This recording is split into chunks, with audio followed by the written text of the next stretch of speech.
बिस्मिल्लाहिर्रहमानिर्रहीम। लाखों करोड़ों दुरूदो सलाम मोहम्मद मुस्तफ़ा सल्लल्लाहु अलैहि वसल्लम और आले मोहम्मद पर। मैं हूं उमर दराज गोंदल। मैं 3 खबरें आपको शुरू में बता देता हूं, आपको अंदाजा हो जाएगा कि आज की डेवलपमेंट्स क्या है। पहली खबर यह है कि हम्माद अजहर ने लाहौर से इलेक्शन लड़ने से माजरत कर ली है।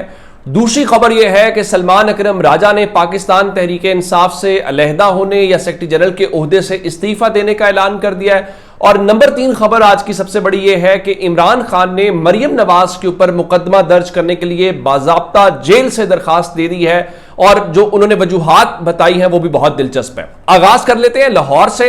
सलमान अकरम राजा से भी पहले हम्माद अजहर साहब के हवाले से। लाहौर का हल्का है NA 129। यहां पर मियां अजहर साहब जो है वो इलेक्शन लड़के जीते।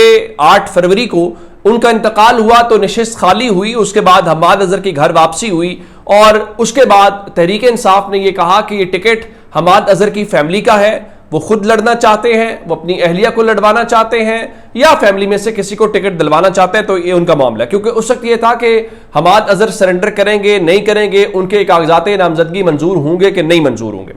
तो हम्माद अजहर ने कागजात नामजदगी जमा करवाए और सरप्राइजिंगली उनके कागजात नामजदगी मंजूर हो गए।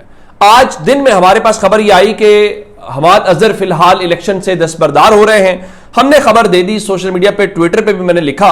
उसके चंद घंटों के बाद ही हम्माद अजहर ने एक ट्वीट किया और उस ट्वीट में उन्होंने तस्दीक कर दी कि वो इलेक्शन नहीं लड़ रहे। और उन्होंने जो ट्वीट किया वो एक बहुत इंपॉर्टेंट था। उन्होंने लिखा, जी मेरे खानदान का यह फैसला है कि मेरे वालिद की निशिस्त जो उनके इंतकाल से खाली हुई है उस पर उनके भांजे चौधरी अरसलान जहीर को इलेक्शन लड़ाया जाए। तो इसका मतलब है कि उनका जी मेरे खानदान ने फैसला किया कि मैं इलेक्शन नहीं लड़ूंगा, बल्कि मेरे वालिद के जो भांजे हैं वो अरसलान जहीर उनका नाम है, वो इलेक्शन लड़ेंगे।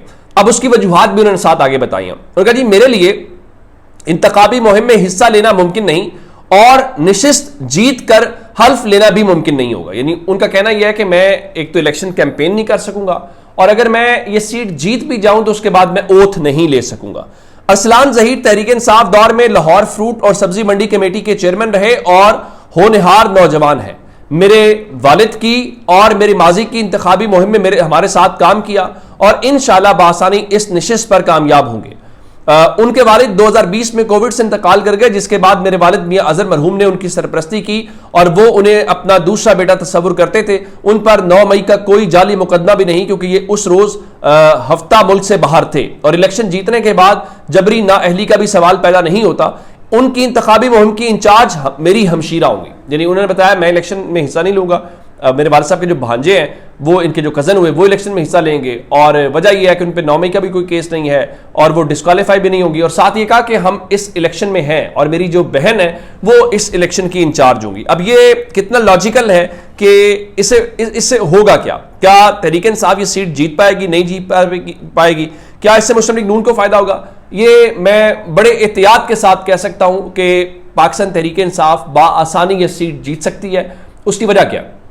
ये लाहौर का अर्बन हल्का है और अराइन डोमिनेटेड हल्का है और यहाँ पे अमूमन अराइन जो हैं उनकी बरादरी का जो कैंडिडेट होता है वो सीट निकाल के लेके जाता है। इसी वजह से हम्माद अजहर जो हैं मियां अजहर साहब ये यहाँ से बड़ी आसानी के साथ निशिस्तें निकालते हैं। और इस बार भी ख्याल ये है कि हम्माद अजहर की फैमिली चूंकि उनके साथ है तो अब कहा गया था PTI की तरफ से कि टिकट आपकी फैमिली का है, तो अगर अरसलान जहीर भी यहाँ पे आते हैं तो वो जीत जाएंगे। लेकिन दूसरी तरफ मुस्लिम लीग नून जो है वो इस हल्के को बहुत सीरियस ले रही है। उनको अंदाजा है कितना आसान नहीं है। उन्होंने ख्वाजा साद रफीक को मैदान में उतारा है। ख्वाजा साद रफीक ने चारों जो अरकान हैं जो उम्मीदवार थे उनसे मुलाकातें की हैं, इलेक्शन कैंपेन में वो हिस्सा ले रहे हैं और इख्तलाफात को जो खत्म करवाने की कोशिश कर रहे हैं। अब आते हैं अगली बात की तरफ।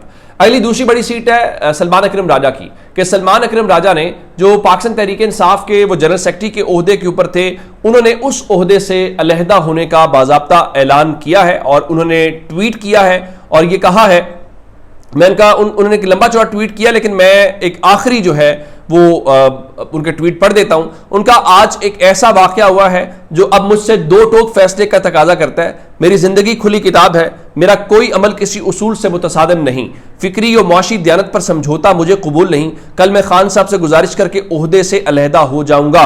मेरी वकालती खिदमात बिला मुआवजा हाजिर रहेंगी। इससे पहले उन्होंने ऊपर बताया कि मैंने कौन कौन से केसेस जो हैं वो पार्टी के लड़े हैं। तो अब कल इमरान खान से मुलाकातों का दिन है, जो मंगल वाले दिन, तो उसमें सलमान अकरम राजा साहब का नाम है। कल जो नाम है, बैरिस्टर गौहर हैं, सलमान अकरम राजा हैं, बैरिस्टर अली जफर हैं, अकील खान है, ज़हीर अब्बास है और मोहम्मद अली बुखारी हैं। अब सलमान अकरम राजा की कल मुलाकात हो पाती है कि नहीं हो पाती, ये एक अलग मैटर है। अब आते हैं इस बात के ऊपर कि उनकी ये इस्तीफे तक बात क्यों पहुंची है, या उन्होंने ये क्यों कहा है कि मेरी वकालत तो पार्टी के लिए बिला मुआवजा जारी रहेगी, लेकिन मैं इस्तीफे को नहीं जाना चाहता। असल बात यह है कि सलमान अकरम राजा साहब जिस ओहदे के ऊपर फायज हैं या इस मनसब के ऊपर, तो उसमें अलीमा खान साहबा का बड़ा रोल है, और शायद ये उनकी चॉइस भी थे और उनकी रिकमेंडेशन भी थे जिस बुनियाद पे ये सब कुछ हो रहा था। लेकिन उनका ख्याल ये है कि सलमान अकरम राजा उतने अग्रेसिवली पॉलिटिक्स नहीं करते, हर चीज़ को टेक ओवर नहीं करते जिस तरह करना चाहिए। अब ज़ाहिर उनका एक बैकग्राउंड है ना, उनका बैकग्राउंड वकालत का है, अमलन सियासत डिफरेंट होती है, उसमें लड़ाई ये वो सारी चीज़ें। अब इसके ऊपर जो ज़िमनी इंतखाबात वाला मामला है उसके ऊपर थोड़ी उनका बहस मुबाहिसा हुआ है। वजह क्या है कि अलीमा खान ने उनसे कहा कि इमरान खान का बड़ा वाज़ेह हुक्म था कि ज़िमनी इलेक्शंस के अंदर जो है वो हिस्सा नहीं लेना, तो उस पर उनके सलमान अकरम राजा ने बताया कि देखें ये मेरा फैसला नहीं है, ये पार्टी के अंदर फैसला हुआ है और इमरान खान साहब ने सियासी कमेटी को ये इख्तियार दिया था और हम सियासी कमेटी में ये फैसला लेके गए हैं, और वहाँ पे जो 13 लोग हैं उन्होंने इस सिलसिले में वोट किया कि हमें ज़िमनी इलेक्शंस के अंदर पार्टिसिपेट करना चाहिए, हिस्सा लेना चाहिए। लेकिन जो 9 लोग हैं उन्होंने कहा था कि नहीं लेना चाहिए। सो 13 मेजॉरिटी थी, तो इस मेजॉरिटी की बुनियाद के ऊपर ये सारा फैसला हुआ है। इस बुनियाद के ऊपर जो दोनों के आपस में बहस तकरार हुई, तो अब उस बुनियाद के ऊपर जो सलमान अकरम राजा हैं वो दिल बर्दाश्ता हो गए हैं, और वो दिल बर्दाश्ता होने की बुनियाद के ऊपर अब अपने ओहदे से इस्तीफा देने वाले हैं। इस वक्त मसला यह है कि पाकिस्तान तहरीक इंसाफ में हर शख्स दूसरे शख्स को जो है वो शक की नज़र से देख रहा है, और उसको ये लगता है कि शायद जो वो मैनेज्ड है, या उस हवाले से उस दूसरे शख्स के हवाले से चीज़ें शायद जो है वो उसको ये लग रहा है कि शायद उसकी वजह से वो भी शुबहात के उसमें शिकार हो जाता है।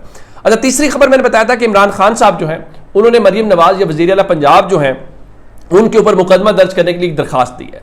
अब जो CPO रावलपिंडी हैं उन्होंने उनको एक दरखास्त जमा कराई है, गो कि वो भी मरीम नवाज शरीफ साहब का एक मातहत अफसर है। अब उन्होंने जो वकील ताबिश फारूक है उनके जरिए दरखास्त कोरियर सर्विस के जरिए CPO ऑफिस को ये दरखास्त भेजी है, और उसमें उन्होंने मरीम नवाज समेत जो 8 अरकान हैं उनको नामजद किया है। उसमें ASP ज़ैनब भी हैं, और उसके बाद जो है SHO एजाज हैं उनको भी फरीक बनाया गया है, और उसके अलावा सुप्रिटेंडेंट अडियाला जेल जो है वो भी इस मुकदमे में नामजद किए गए हैं। और उस दरखास्त का जो मतन है वो बहुत दिलचस्प है। उस दरखास्त में उन्होंने कहा है कि इमरान खान को जो कैद में सहूलियात हैं वो भी नहीं मिल रही, और ख़ासकर जो उनकी फैमिली है, उनके अहले खाना है, उनको मुलाकात की इजाज़त नहीं दी जा रही, और उनके मुताबिक ये सब कुछ जो है इमरान खान के खिलाफ ये तमाम जो इकदाम किए जा रहे हैं ये मरीम नवाज शरीफ की इमा के ऊपर किए जा रहे हैं, तो इसलिए उनके खिलाफ मुकदमा दर्ज किया जाए। अब मरीम नवाज शरीफ साहबा जो है वो जापान गई हुई थी, दौरा 5 दिन का था लेकिन दिन ज़्यादा ही लगता हो गया, तो आज इतला थी वापस आएंगी। फिर एक लिस्ट सर्कुलेट कर रही थी जिसमें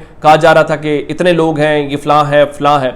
तो आज पंजाब हुकूमत का अब से थोड़ी देर पहले बाकायदा रद्दमल आया है, और पंजाब की जो वज़ीर इत्तलात हैं अज़मा बुखारी, उन्होंने उस लिस्ट को झूठ का परिंदा करार दिया है और कहा ये कौमी मफादात के ऊपर जो हमला करने वाले हैं वो पाक जापान सिफारती ताल्लुकात के ऊपर भी हमला आवर हो गए हैं। और उनके मुताबिक जी 25 साल बाद और पहली बार खातून वज़ीर आला के दौरा जापान के खिलाफ शर्मनाक मुहिम मुल्क दुश्मनी की इंतहा है। सोशल मीडिया पर गर्दिश करने वाली फहरिस्त में दिए गए नाम जापान के दौरा करने वाले वफ्द में शामिल नहीं है। सरकारी दौरे में शामिल अरकान के सिवा दीगर सब ने अपने अखराजात अपनी ज़ाती जेब से अदा किए। अब सरकारी दौरे में शामिल अरकान से मुराद कौन है और किन किन ने जो है वो अपनी जेब से अदा की, मेरे ख्याल से ज़्यादा बेहतर या मुनासिब ही होगा कि पंजाब हुकूमत खुद से लिस्ट जारी करे ताकि जो इबहाम है और जो लोगों के सवाल है उसका जवाब मिल जाए। अपना बहुत सारा ख्याल रखिएगा। खुदा हाफिज़।